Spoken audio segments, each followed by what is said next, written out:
Welcome to March, Leo. This reading is going to be for the entire month of March 2020. And what an interesting month this is going to be. We start out with the first week stuck still in a Mercury in retrograde energy, meaning people may be starting to feel impatient because it's the last week of it, and we're building up to a full moon on the 9th.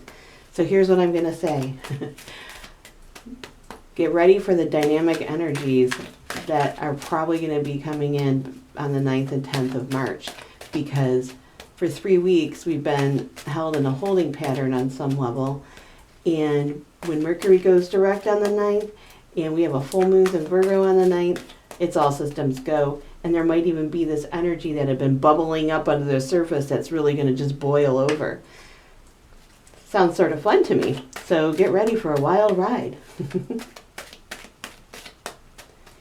Anyway, things calm down after that, and by the end of the month we have a beautiful little dance going on between Jupiter and Venus that is good for people's love lives and having a good time.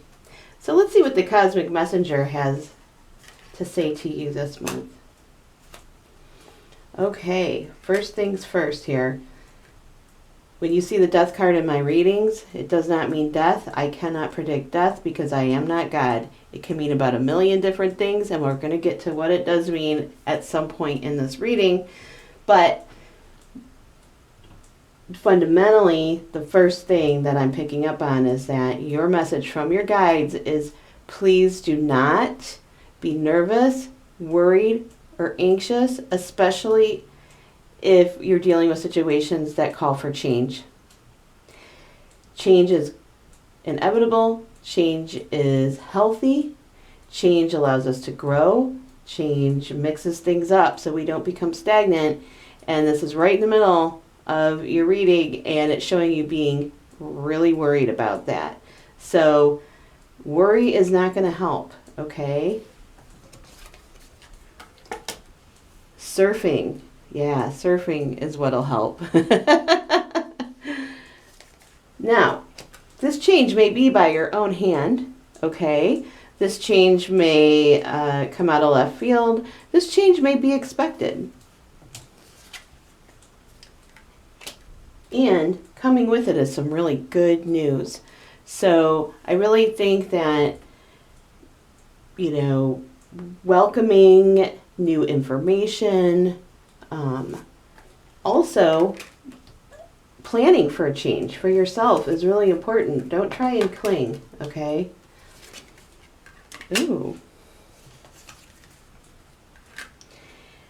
For some of you who maybe have had some sort of heartbreak in the past 12 months or so, I am really happy to tell you that that still seems to be showing up here, but you also have a lot of movement.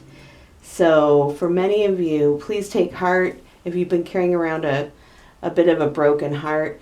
As we go forward, by the end of the month, we end up with what I call the party card, which means feeling present, feeling connected to others, having a good time, and you end up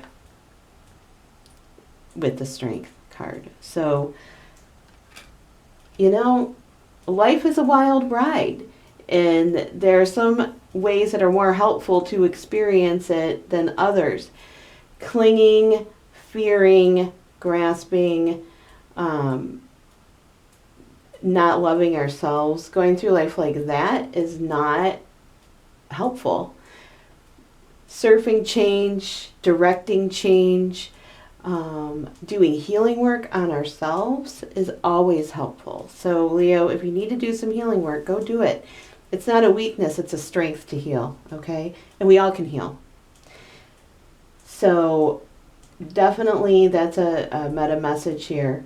But, on a lighter note, your guides are saying if you have a goal in mind, just start moving towards it. You don't need to know how, you just need to start moving, okay? And if any of you are awaiting a message or an answer chances are it's going to be positive and on a positive note, or at least not be the worst case scenario, okay? And like I said, towards the end of the month, especially when Jupiter and Venus are doing that dance around the 27th, please connect with others, throw a party, throw a dance party. And most important of all is radical self-acceptance and self-love. That will change your life, Leo. So I hope you enjoyed this reading.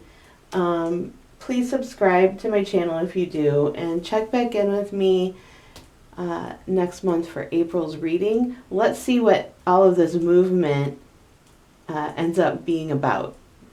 So to be continued, Leo. Goodbye.